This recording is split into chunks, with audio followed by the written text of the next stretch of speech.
এই দেখো দৃশ্য দেখো, এই দেখো, এই দেখো।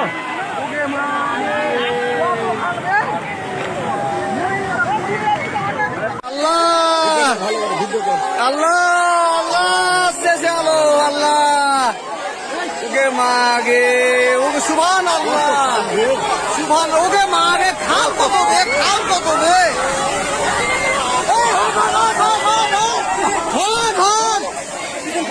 ওকে মাগে সুবহান আল্লাহ কিচ্ছু নাই আজ কিচ্ছু নাই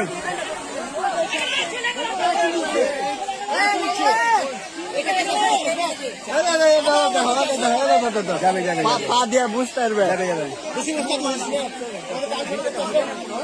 সুবহান আল্লাহ আল্লাহ তলে কিছু নাই মোটামুটি ওকে গর্ত দেখে কতক্ষণ গর্ত 300-400 মিটার তলে কিছু নাই। সুবহান আল্লাহ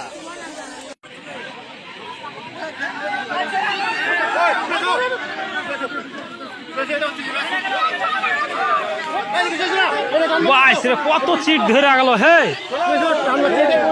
যাচ্ছে দেখ, দেখ এই যে চলে আলো, চলে আলো, এই যাচ্ছে, এই যাচ্ছে, পিছনে সরো, পিছনে সরো, যাচ্ছে যাচ্ছে, এই যে চলে আলো। এই দেখো, এই দেখো দৃশ্য দেখো, এই দেখো, এই দেখো।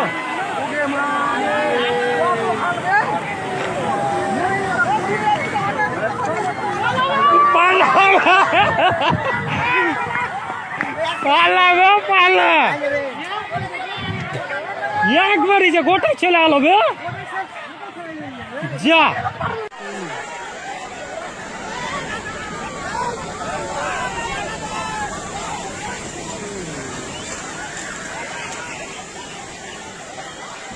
তো নদী কিভাবে কাটছে তোমরা নিজের চোখে দেখতে পাচ্ছ। নদী কাটতে কাটতে 5 জন তলিয়ে গেছিল, তার মধ্যে 3 জন বেঁচে এসেছে আর 2 জনের খোঁজ খবর এখনো পাওয়া যায়নি। আর অন্যদিকে দেখা যাচ্ছে সবাই বাড়ি ছেড়ে চলে যাচ্ছে। তো আমি একটা কথা ভেবে পাচ্ছি না যে এই 2 জন মারা গেল এর দায়িত্বটা কে নিবে? সরকার নিবে যে 14-15 লাখ টাকা দিয়েছে নদী বাঁধাতে, না তারা নিবে যারা 14-15 লাখ টাকা পেয়েও কাজ করেনি ঠিকভাবে? যারা নদীর তলায় তলিয়ে গেছে তাদের মধ্যে একজনের ভিডিও আমি পেয়েছি, সেটা তোমাদের দেখাবো। ওই যে সামনে তোমরা দেখতে পাচ্ছ হাঁটতে হাঁটতে চলে আসছে, উনি সে ব্যক্তি যিনি নদীর তলায় তলিয়ে গেছে। মানুষের কখন কার মৃত্যু আছে সেটা আল্লাহ ছাড়া কেউ জানে না। তো সকাল থেকে ডুবুরিরা এসছে, সেই ডুবুরিটা সকাল থেকে খোঁজ করেও খোঁজ পাওয়া যাচ্ছে না তার। আর ওইটা দেখার জন্য আশেপাশের গ্রাম থেকে কয়েক হাজার মানুষ এসেছে, সেটা তোমাদের দেখাচ্ছি। যারা ভাবছো তা নয় যাবো, না যাওয়াই ভালো, কারণ পা রাখার জায়গা নেই, তোমরা ভালোভাবে দেখতে পাচ্ছ। আর নদী কাটার সাইডে যেতেও দিচ্ছে না, শুধু এসে ঘুরে যাবা। তো আজকের ভিডিও এখান থেকেই ছিল।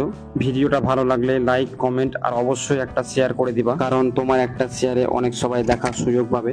আর নদী কাটা লাইভ নিউজ পেতে আমার আইডিটাকে ফলো করে নাও, যাতে আমার ভিডিও আপলোড করার সাথে সাথে তোমাদের কাছে গিয়ে পৌঁছায়। তো দেখা হচ্ছে পরের ভিডিওতে।